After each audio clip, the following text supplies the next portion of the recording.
Les images que vous voyez ont été obtenues par l'Association pour la protection des animaux à fourrure et montrent les conditions déplorables dans lesquelles les animaux élevés pour leur fourrure sont gardés à travers le Canada.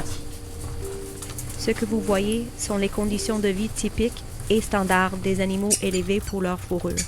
Ces animaux, principalement des renards et des visons, passent leur vie entière dans des minuscules cages insalubres vivant dans leurs propres excréments. Leurs comportements répétitifs sont signes de détresse psychologique. Chaque année, 100 millions d'animaux à travers le monde sont tués uniquement pour leur fourrure. 85% de ces animaux proviennent d'élevage. Je pense que ça fait un bout de temps qu'on ne parle pas de la fourrure parce que dans les années 80, par exemple, on avait des manteaux complètement en fourrure. Mais maintenant, ce qu'on voit malheureusement de plus en plus, c'est l'utilisation de garnitures en fourrure par de nombreuses compagnies. Et on ne pense pas que ce garniture-là vient d'un animal qui a souffert, mais la réalité, c'est que les garnitures de fourrure causent beaucoup de souffrance. Les visons sont des animaux qui, dans la nature, passent plus de 60% de leur temps dans l'eau. Ce sont des animaux semi-aquatiques. Dans les élevages, ils n'ont pas la possibilité de se baigner. Ils passent tout leur temps dans des cages pas plus grandes que 2 feuilles de papier et n'ont pas l'opportunité d'exprimer leur comportement naturel. De plus, ce sont des animaux qui sont par nature solitaires, mais en captivité, ils vivent entourés de milliers d'autres visons. Les renards sont des animaux sociaux qui aiment jouer, courir, chasser. Dans les élevages, ils vivent toute leur vie dans des cages à fond grillagés, sans l'opportunité d'exprimer leur comportement naturel, sans possibilité d'interagir de façon normale avec d'autres renards. Quand vient le moment de leur prendre leur fourrure, les visons sont tués par gaz et les renards, eux, sont mis à mort par électrocution anale. Ces 2 méthodes sont standards et légales.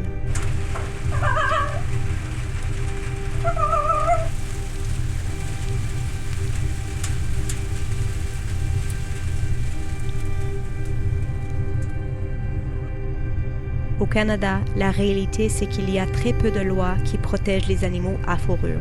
Au niveau fédéral, il y a seulement le Code criminel, mais le Code criminel ne peut pas être utilisé de manière préventive et est très difficile à appliquer. Il existe des lois provinciales, mais tous les animaux de ferme d'élevage de fourrure et toutes les pratiques qui sont généralement utilisées par l'industrie sont exemptes de ces lois provinciales. Ça veut dire que peu importe si ça cause la souffrance ou la douleur ou c'est inhumain, si c'est utilisé par un plus grand parti de l'industrie, c'est exempt des lois provinciales par rapport au bien-être des animaux dans chaque province. Fur farms can be described as basically like a factory. They're intensive units comprised usually of long steel sheds, and it is an industry that is to maximize profit. These types of industries are very close to home and they're just outside of our urban centers.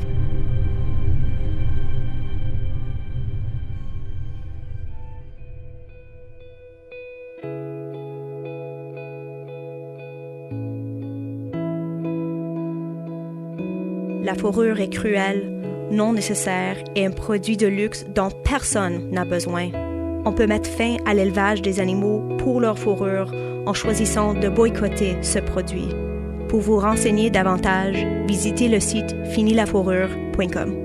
Contactez vos élus et écrivez aux compagnies qui vendent présentement de la fourrure afin de leur demander de mettre fin à l'élevage d'animaux pour leur fourrure. Notre campagne vise à encourager les gens à décider par eux-mêmes de ne plus porter de fourrure et à prendre position sur cette question. Nous croyons qu'on peut gagner cette bataille et dire une fois pour toutes, fini la fourrure.